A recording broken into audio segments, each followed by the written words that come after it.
Salut la chaîne Vélo Chinois, c'est Alex. Là je reviens d'une sortie un peu fraîche.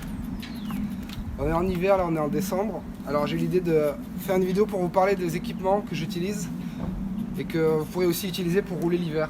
Alors je tiens à préciser que ici on est dans le sud de la France, donc l'hiver c'est si quand tu pars il fait -1, c'est la fin du monde. Donc pour moi l'hiver c'est entre 0 et 5 degrés.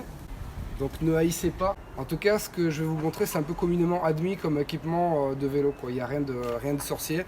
Et si vous voyez quelque chose que j'ai oublié ou il y a des équipements que vous utilisez, n'hésitez pas à le dire dans les commentaires et à me conseiller sur du matos.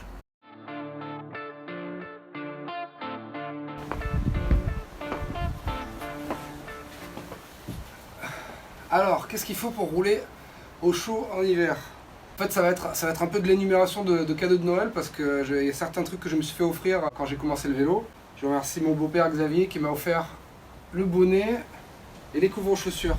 Pour moi, ça fait partie des choses indispensables pour être confortable quand on roule en hiver. Donc,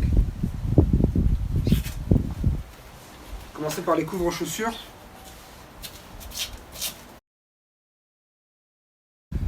Moi, j'ai le modèle Shimano qui est en néoprène assez épais, je dirais 3 ou 4 mm, que je mets par-dessus mes chaussures, comme leur nom l'indique. Et j'ai jamais eu froid jusqu'à présent, dans les conditions où je suis sorti. Donc ça, c'est vraiment un indispensable parce que les pieds ne bougent pas beaucoup en vélo, donc les pieds et les mains, c'est là où on attrape froid le plus rapidement. En plus, j'ai qu'une seule paire de chaussures, j'utilise des chaussures de tri, qui sont vraiment très aérés et carrément des ouvertures sur le devant, donc avec les couvre-chaussures, j'ai jamais encore eu froid aux pieds en hiver.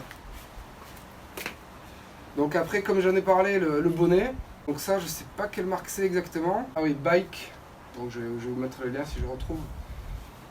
Et qui est spécialement fait pour aller sous un casque de vélo,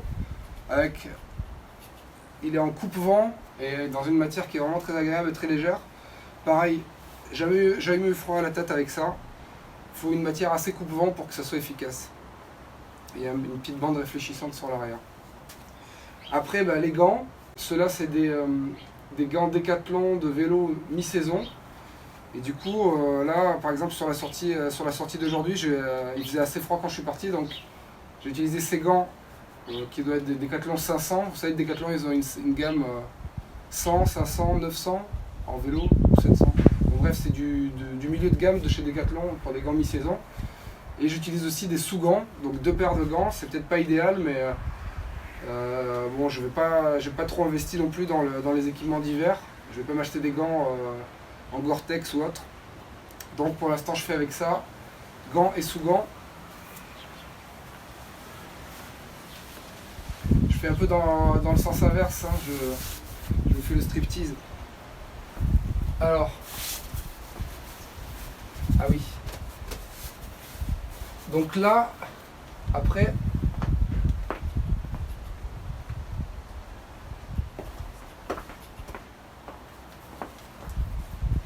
là, en haut, qu'est-ce qu'on va voir? Un truc un peu classique, donc 3 couches.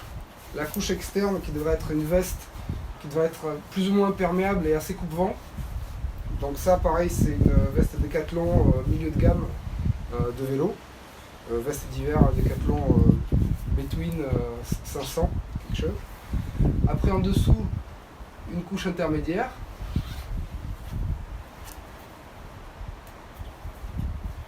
Et un maillot près du corps. Donc c'est un truc un peu technique qui colle au corps. Et avant d'enlever la veste, j'ai aussi ça au cas où que j'ai eu à Noël cette année, que j'ai pu essayer dans la descente du col du vent tout à l'heure.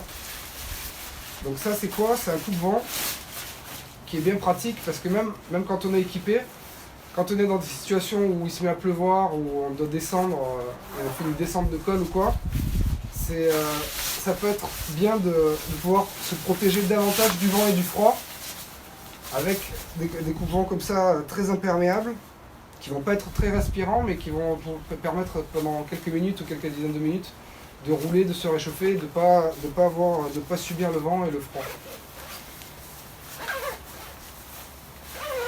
Donc ça c'est un coupe-vent Castelli que je me suis fait offrir à Noël cette année, qui est vraiment assez bien. Ça c'est une taille L, assez ajustée et bon, bien visible.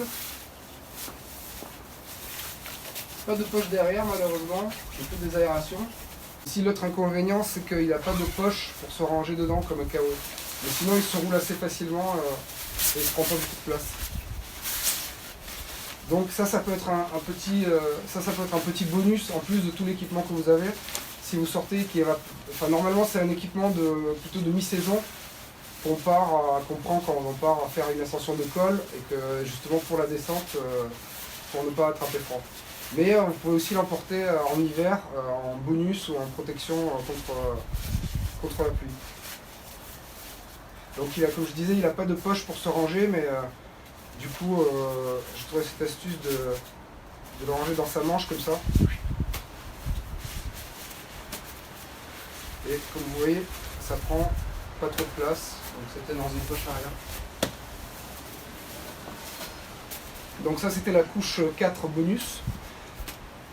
Après donc on a cette couche 3, la veste Decathlon. Donc ça c'est l'entrée de gamme, je sais qu'ils en ont une où il y a des aérations en plus et un col qui monte mieux, la 700 ou la 900.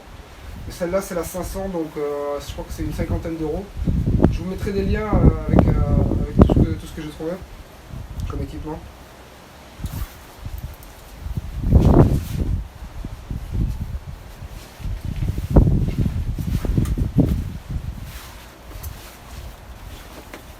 Donc voilà, rien de spécial à lui reprocher, elle est assez bien, assez légère, respirante, donc pas mal pour le prix.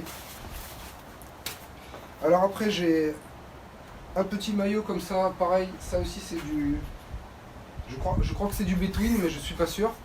Et donc moi je vous recommande une deuxième couche, une petite veste ou un maillot manche longue quand même. Là, pareil, rien de très spécial. Donc moi dans mon cas, c'est pas trop thermique, celle-là, elle est juste en tissu. Donc c'est un truc de mi-saison.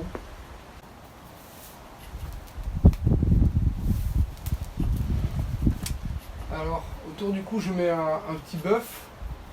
Donc pour rajouter un petit effet écharpe. Même si avec plusieurs couches, si c'est bien ajusté, normalement vous n'allez pas avoir de problème, mais donc je rajoute une petite écharpe, un petit buff qui peut servir de cagoule ou autre.